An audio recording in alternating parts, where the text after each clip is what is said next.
Solo.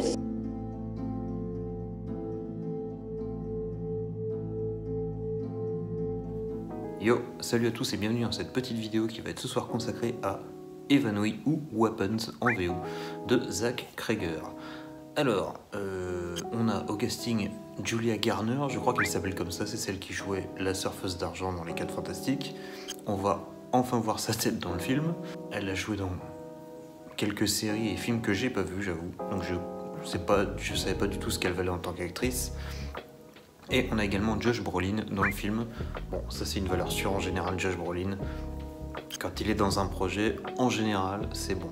Je vais pas vous faire le pitch, hein. Je vais vous faire un avis sans spoiler. Parce que j'ai aimé et le but c'est que vous alliez le voir. Je suis tombé par hasard sur l'abondance il y a quelques jours. J'ai décelé un petit potentiel, je vous avoue. Je me suis dit, il y a moyen qu'il y ait une ambiance sympa. On va voir ce que ça donne. Et effectivement, c'est plutôt très bon. Alors, on est sur un thriller horrifique. C'est important de le préciser. C'est un thriller avant d'être un... C'est pas un film d'horreur, c'est un thriller horrifique. C'est-à-dire qu'on va avoir une histoire qui va foutre un peu les chocottes de temps en temps. Mais c'est pas un film d'horreur, attention. C'est plutôt une histoire à suspense, une enquête, plus ou moins. Et là où le film a un petit côté original, même si ça s'est déjà vu plein de fois, en fait le film va être un différent point de vue des protagonistes. Donc en fait on va avoir les 20 premières minutes, 20-30 premières minutes du point de vue d'un personnage. On va avoir plein de situations où on se dit mais attends mais qu'est-ce qui se passe, pourquoi, comment ça et tout. Ensuite on va être du point de vue d'un autre personnage qu'elle a croisé quelques fois. Donc on va avoir quelques éléments qui vont répondre aux questions qu'on avait sur la première partie. On se dit ah d'accord, ok. On revoit certains événements du point de vue du personnage B et on comprend des choses qu'on ne comprenait pas avec le personnage A. Et on se dit ah d'accord, c'est à ce moment-là qu'il s'est passé ça. Ah c'est lui qui avait fait ça. Ah d'accord. Mais du coup, à la fin du récit du personnage B, on a d'autres questions. On se dit mais attends, mais du coup pourquoi ça s'est arrivé? On part sur un personnage C qui a interagi avec le personnage A. Et donc on comprend des choses du personnage A, du personnage B, et on a des nouvelles questions qui arrivent. Et en fait ça fait ça 4 fois. On a les premiers chapitres, 2, 3, 4, on a 4 chapitres en tout. Et du coup, plus on avance dans les chapitres évidemment, plus on a des révélations sur les questions qu'on se posait à la base, on a des nouvelles questions qui vont également trouver des réponses, le film avançant. Et c'est plutôt malin parce que ça nous fait bien rentrer dans l'histoire. On voit une première partie avec des choses qui nous turlupinent, on se dit mais attends mais comment c'est possible que ce soit arrivé? Et là qu'est-ce qui s'est passé concrètement? Et chapitre 2 on se dit ah d'accord ça c'était ça, mais alors ça du coup ça arrivé comment? Chapitre 3 ah d'accord, on revoit le début du film sous un autre angle différent, on arrive à une situation qui se passe après les 2 premiers chapitres mais on comprend des choses des 2 premiers, on se dit ah ok machin. Ensuite on a un autre chapitre qui revient complètement avant les événements, on se dit ah ok mais c'est pour ça alors. Et du coup voilà, c'est comme ça que ça avance. Et le dernier chapitre évidemment on a toutes les révélations et le dénouement. Et je vous avoue que le film est, le film est haletant, mais dans ces 2 premières parties pas tellement. Là on est vraiment sur de l'ambiance, on pose une ambiance avec des scènes qui prennent leur temps. Et c'est plutôt appréciable. Moi j'aime bien les films qui prennent leur temps pour poser un contexte, pour poser une ambiance. Là on a vraiment des moments où les personnages se retrouvent seuls. On voit leur détresse, les acteurs jouent superbement bien. Julie Gardner joue extrêmement bien. Elle est toute en sensibilité, elle est toute en nuance. Et dans les moments où elle a vraiment des crises de panique, elle est ultra crédible.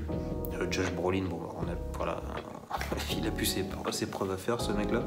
C'est un excellent acteur, on le sait maintenant, depuis très longtemps même. Et même les gamins, il y a des rôles d'enfants, même les gamins jouent super bien. L'antagoniste, pour rester assez flou, incroyable. Il y a un truc qui se dégage vraiment. Les seconds rôles aussi jouent tous très très bien et on rentre vraiment dans l'histoire. Voilà, donc si je dois vous donner un conseil, parce que j'ai envie de parler un peu de la réal, mais du coup ça risque de spoiler des trucs, donc on va rester là. La réal est efficace, lambda. Il y a des petits trucs, des fois tu fais ah ça c'est sympa. On en reparlera après dans la partie spoiler, mais si vous voulez un avis global, vous fiez pas à ça. Je l'ai mis pour un peu brouiller les pistes, mais c'est pas vraiment le point focus du film. Allez le voir, moi je vous le conseille. C'est un film qui fera pas beaucoup d'entrées, en plus il y aura pas beaucoup de com. Donc allez-y, c'est une bonne petite surprise, c'est un bon film efficace. Tu serres les fesses 2-3 fois.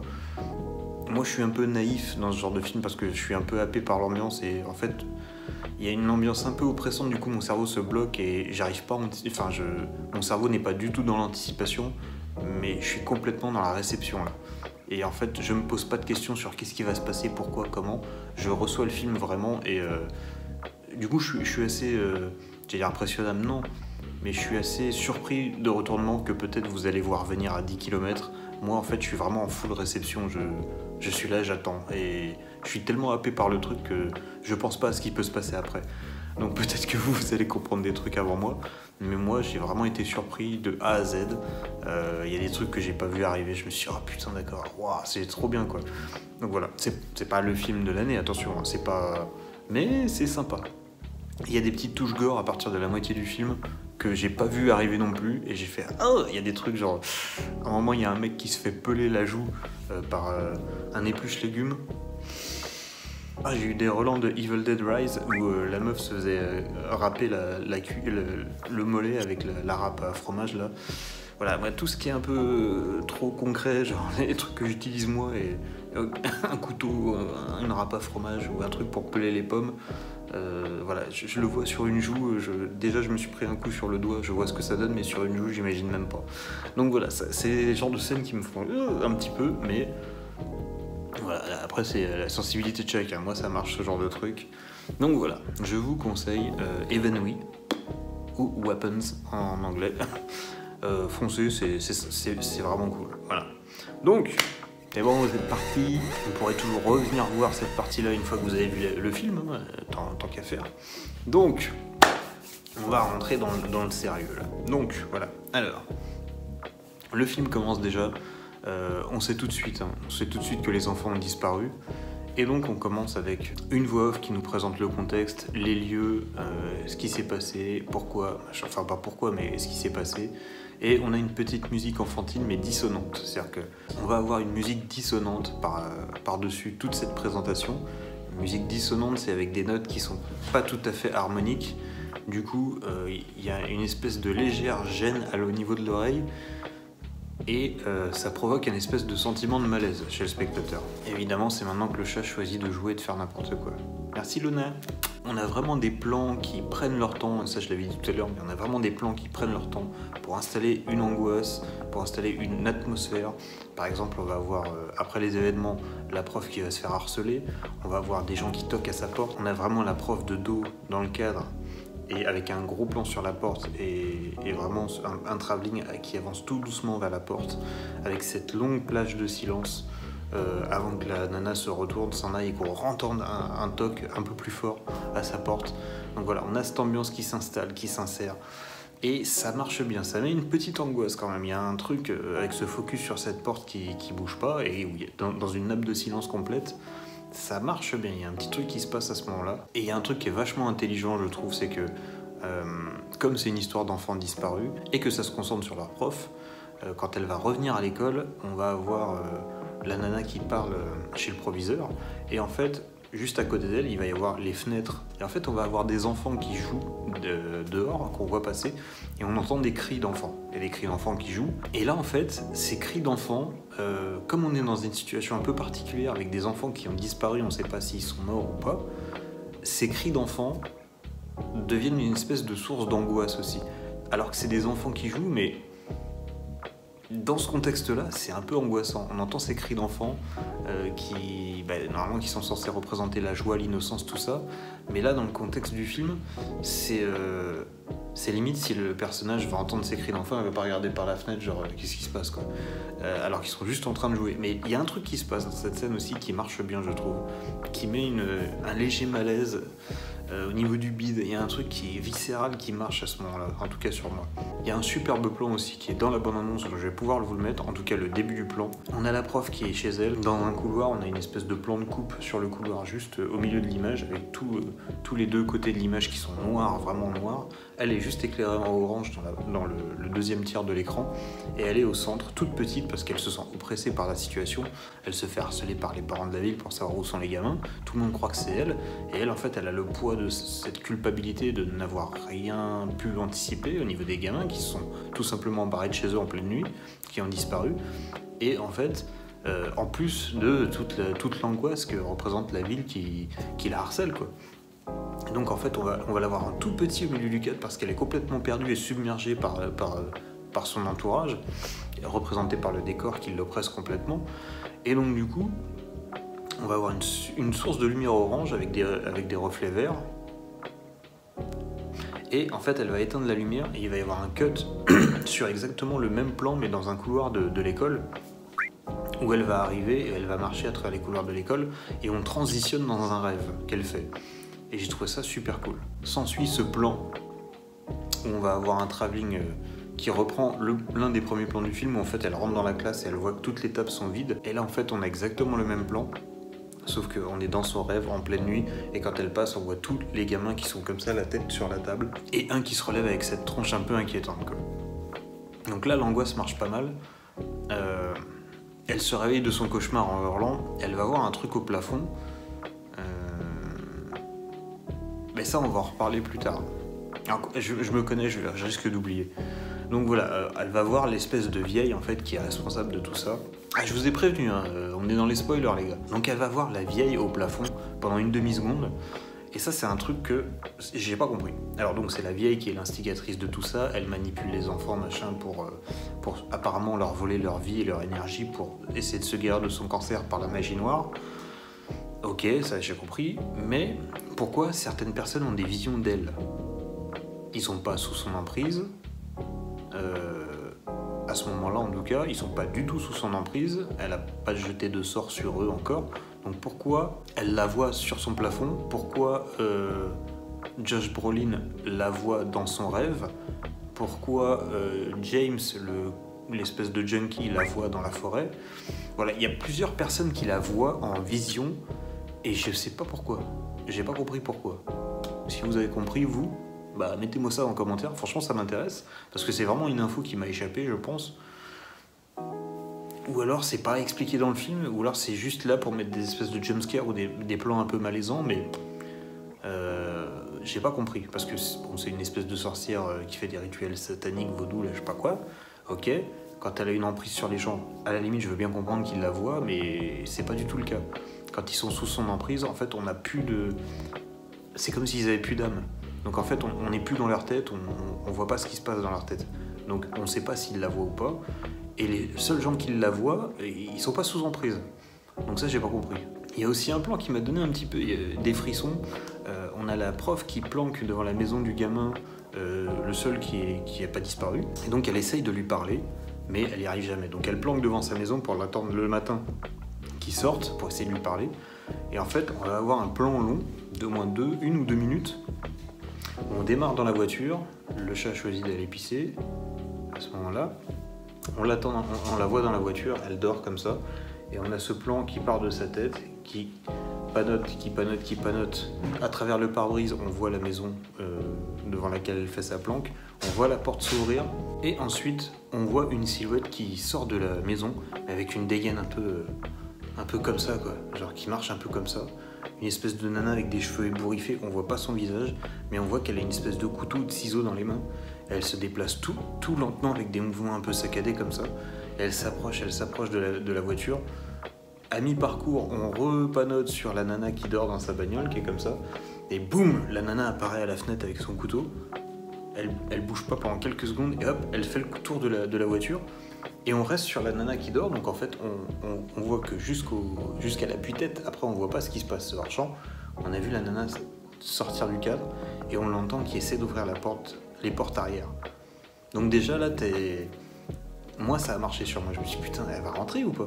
Et là t'entends qu'il y a une porte qui s'ouvre, t'entends le bruit de quelqu'un qui monte sur la plage arrière, enfin sur la banquette arrière, et tu vois juste le couteau qui sort, qui entre dans le cadre au niveau de la joue de la nana, et hop, elle lui coupe une mèche de cheveux, elle lui récupère, et elle s'en va, et tu vois la nana qui repart de la voiture. Et là, tu fais... Là, il y a une petite tension, j'avoue, qui marche bien, et tu te dis, bon, ça va, elle s'en sort bien, Mais le coup de la mèche de cheveux, voilà, c'est là tu comprends pas, et c'est 2-3 chapitres après que tu vas comprendre à quoi ça va servir. Et quand tu réalises ça, tu fais oh la vache, ah merde, d'accord, c'est la merde là. Et tu comprends également ce qui s'est passé à la fin de la partie de l'institutrice, qu'en fait la mèche de cheveux ça sert à envoûter quelqu'un pour que la personne envoûtée attaque la personne à qui t'as volé la mèche de cheveux.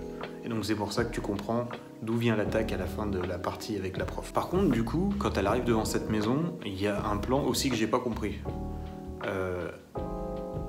Non, c'est dans son rêve ou c'est... Ah non, c'est dans le rêve de...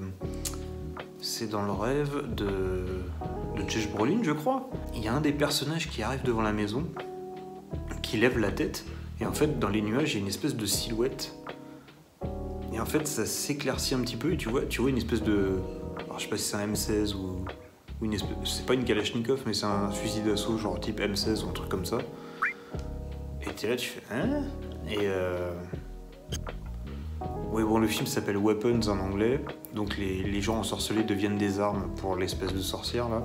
Mais je sais pas, c'est bizarre, cette espèce de mitraillette, là. Oui, c'est pour faire le lien que... Oui, d'accord, les armes, quoi. Les gens deviennent des armes. Mais je sais pas, c'est... Ouais, je sais pas, c'est bizarre quand même d'avoir un gros M16 comme ça dans le ciel. Un truc que j'ai bien aimé aussi, on l'avait déjà vu dans Juror No. 2 de Clint Eastwood, c'est qu'en fait on a des points de vue multiples sur une même situation, et quand on est du point de vue du policier qui interpelle James, le drogué, on le voit qui dit bon écoute je te relâche et tout, mais je veux plus te revoir ici, hein, t'as compris? Et quand on revoit la scène du point de vue de James, donc le drogué, il le laisse partir, on revoit cet échange, mais l'échange est beaucoup plus virulent. C'est-à-dire que le flic est beaucoup plus menaçant. Le flic qui d'ailleurs est joué par Eldon Ehrenreich, qui a fait polémique dans dans Star Wars Solo Story, là, je sais pas quoi, là, où il jouait Han Solo jeune. Et du coup, là il a une espèce de moustache, il joue un flic. Et j'avoue que la petite moustache, ça lui donne un petit peu de charisme en plus, quoi. Je trouve qu'il joue vachement bien dans ce film. Et c'est plus vers la fin du film qu'on va avoir des effets de caméra un peu sympas. On va avoir par exemple le drogué un moment qui tire sur... c'est un truc de meth ou je sais pas quoi. Et en fait, à un moment où il aspire la fumée, et bah t'as un travelling compensé, donc t'as un zoom sur sa tête avec le plan qui s'éloigne derrière. Et du coup, ça fait une espèce de dézoom arrière, ça fait un zoom et un dézoom en même temps, et du coup ça donne cet effet un peu qu'on connaît grâce au Seigneur des Anneaux, avec l'espèce de scène juste avant que les Nazgûl arrivent, et ben on a cette espèce de travelling compensé dans la forêt. On a exactement cet effet là quand il tire sur sa pipe à crack là. Et du coup, ça marche bien dans la déformation de la réalité, dans un peu le fait qu'il soit d'être drogué, tout ça. Ça marche bien comme effet. On va voir aussi une caméra qui est sur la clenche d'une porte, c'est-à-dire qu'à un moment, quand la porte s'ouvre, et ben en fait, on va suivre le mouvement avec la porte, et ce qui permet en fait déjà d'avoir un plan plutôt original, et en plus, ou en tout cas qu'on n'a pas l'habitude de voir, trop en tout cas, et en plus ça permet quand tu ouvres la porte, tu suis, tu reviens, quand elle se ferme, et de surprendre le spectateur, soit avec quelque chose qui va apparaître dans le cadre, soit avec l'attente de quelque chose, en fait il n'y a rien. Pareil quand le drogué à un moment essaye d'échapper au policier, il va courir très très vite, t'as une musique un peu ta ta ta ta ta ta ta ta, et quand il ralentit parce qu'il en peut plus, t'as la musique qui fait ta ta ta ta ta ta ta ta ta, et lui il s'arrête, il en peut plus. Et j'ai trouvé ça vachement cool, en fait ça te met encore plus dans la scène. Ça marche vachement bien parce que ça donne du poids à ce qui se passe à l'image, et moi j'ai bien aimé ce truc là. Même chose, à un moment t'as le flic qui braque le drogué est par terre, le flic est au-dessus de lui, donc du coup t'as un plan en contre-plongée, mais la caméra est fixée sur le fusil. Du coup tu vois ses mains en gros plan énorme avec un espèce d'effet, un espèce d'angle un peu bizarre, qui est là pour montrer que le flic est ultra menaçant et que l'autre de toute façon il est défoncé, donc il a pas une bonne perception de la réalité. J'avais vachement aimé ce plan, c'est un plan qu'on voit pas trop souvent non plus au cinéma, et du coup c'est plutôt sympa. Et t'as un espèce de petit panoramique qui marche aussi plutôt bien quand Gladys, donc l'espèce de sorcière, s'invite chez sa sœur. Le gamin ne l'a pas encore vue, ne serait-ce qu'en silhouette à travers sa fenêtre, et quand il va aller dans sa chambre voir à quoi elle ressemble, on va être du point de vue du gamin, donc on va être en vue subjective, donc on va voir le mur, la porte qui s'ouvre et en fait l'intérieur de la pièce, comme si nous on regardait nous-mêmes à l'intérieur, On va voir la perruque de la vieille qu'on a déjà vue dans le film plus tôt, donc on sait que c'est elle, on sait que c'est sa chambre. On voit la perruque, le plan continue, un panoramique un peu lent, donc on voit la perruque, on voit son arbre qu'elle a planté, son espèce d'arbre à encantation, machin, et en fait on repanote encore un petit peu, on arrive sur le pied du lit, on voit la couette, on voit le début du bras, mais le bras qui est comme ça, donc on suppose que la nana est toute droite dans son lit et qu'on va voir un espèce de profil comme ça qui dort, et quand on arrive à son visage, en fait elle est comme ça, et hop, on la voit comme ça, et du coup ça recute sur le gamin qui ferme la porte tout de suite. Et c'était une superbe façon de surprendre le spectateur, j'ai trouvé en tout cas, parce qu'on est vraiment dans, tiens, on voit la perruque, on voit l'arbre, on voit la tête du lit, on voit le bras, on suppose avec la position du bras qu'elle va être dans une certaine position et qu'elle dort, et au final non, elle fait un regard caméra directement, et comme on est du point de vue du gamin, on a directement le regard perçant de la vieille qui fait flipper, il faut le dire, directement en contact avec nous, quoi. Donc ça marche vraiment vraiment bien ça. Et donc du coup on est dans la dernière partie du film, c'est là où on comprend les tenants, les aboutissants, tout ce qui s'est passé. Et c'est là où on voit que dans la première partie, quand on voit l'intérieur de la maison d'Alex, le petit, qui était très très sombre, dans les teintes bleues, grises et tout machin, on voit ce qui s'est passé avant, quand il vivait heureux avec sa famille, les teintes sont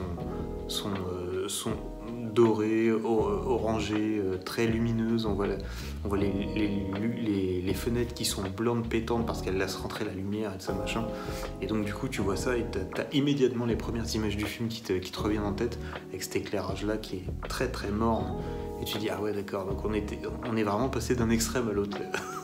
Il y a quelques jump cuts dans le film aussi, c'est des plans qui coupent à un autre plan sans transition, pour faire une ellipse temporelle qui marche plutôt bien. On a le gamin qui se met dans son lit, il est dans une certaine position avec un certain plan, et en fait ça cut sur exactement le même plan, mais genre 6 heures plus tard, et donc en fait on passe de la journée où le gamin est dans la même position, la journée, la nuit. Et donc du coup on a une ellipse temporelle de 6 heures en une demi-seconde, avec la même position dans la même pièce, machin. Ça marche vachement bien. Je sais plus dans quel film on avait vu ça, je crois que c'était dans Insidious, une vidéo que j'ai fait il y a 4 ans, je crois, 4-5 ans. On a exactement le même procédé, ça marche bien.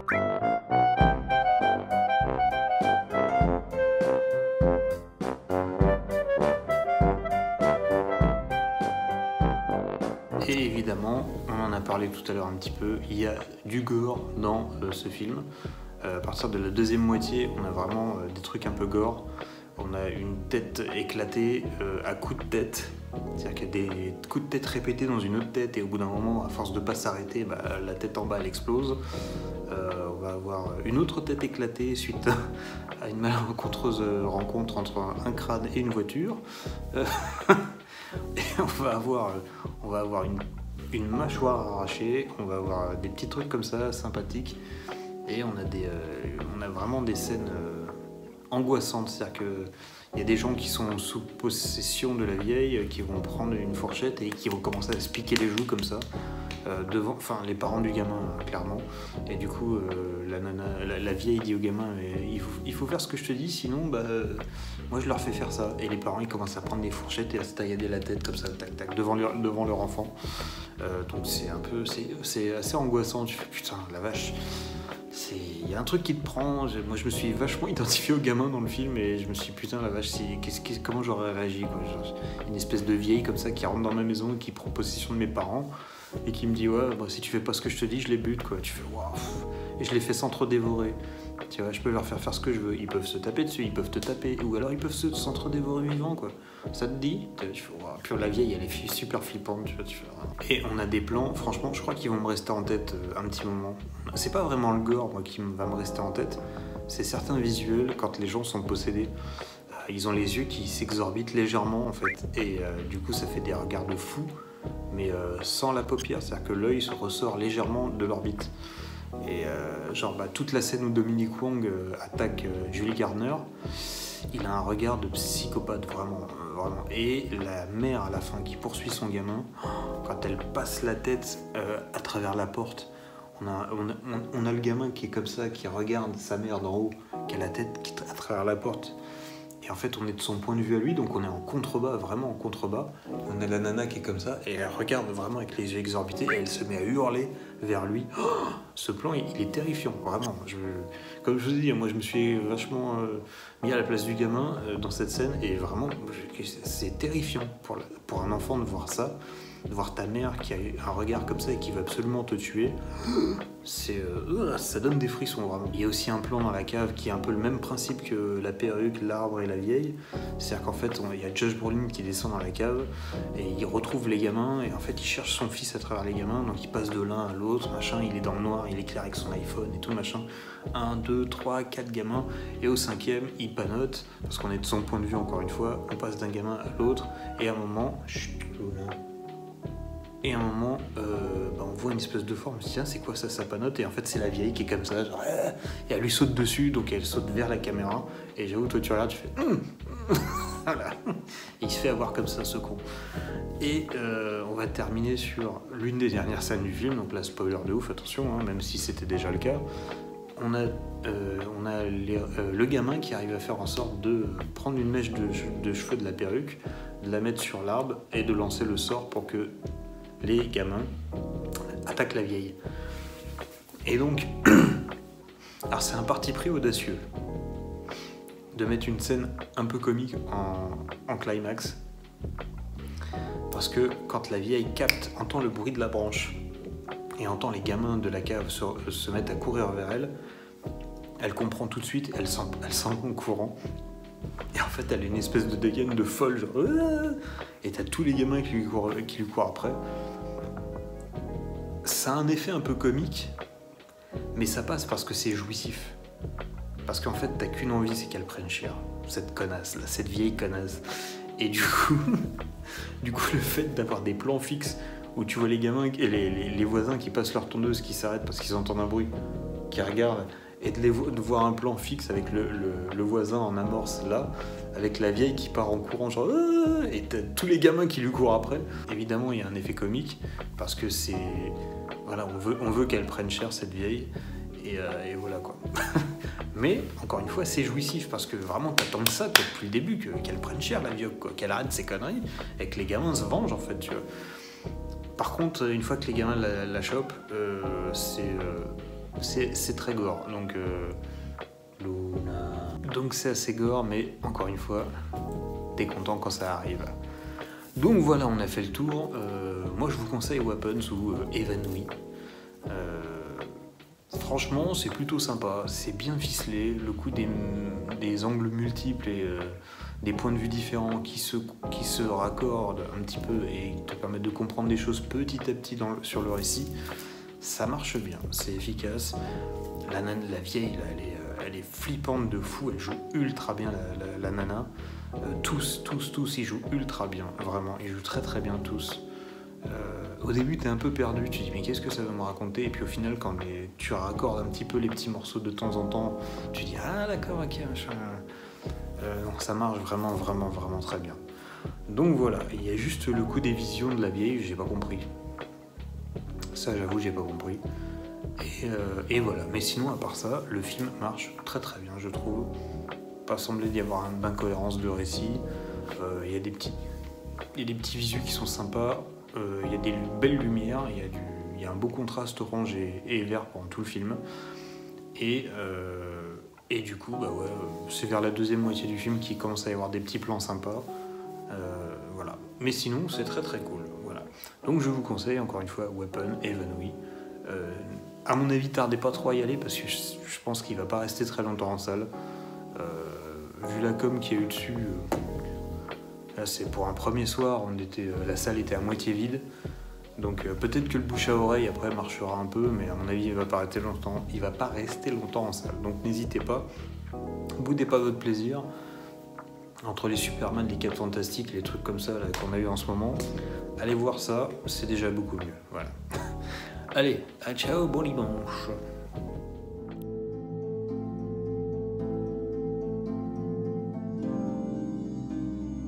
Solo.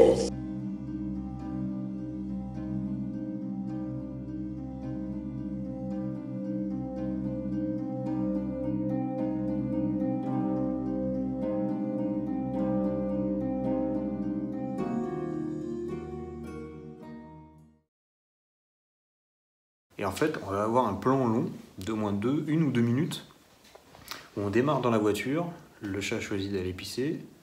À ce moment-là, on l'attend, on la voit dans la voiture, elle dort comme ça, et on a ce plan qui part de sa tête, qui panote, qui panote, qui panote. À travers le pare-brise, on voit la maison devant laquelle elle fait sa planque, on voit la porte s'ouvrir.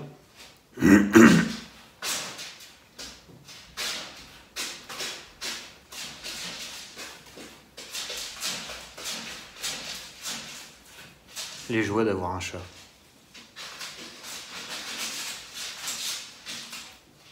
Prends ton temps. C'est un gros pipi, hein. Ah, il y a du caca aussi. Okay. Ça a pué la mort pendant toute la critique. Ça va être horrible.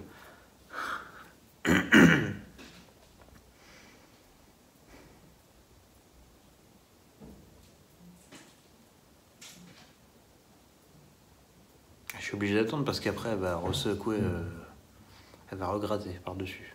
Voilà. Allez, dépêche-toi, Luna.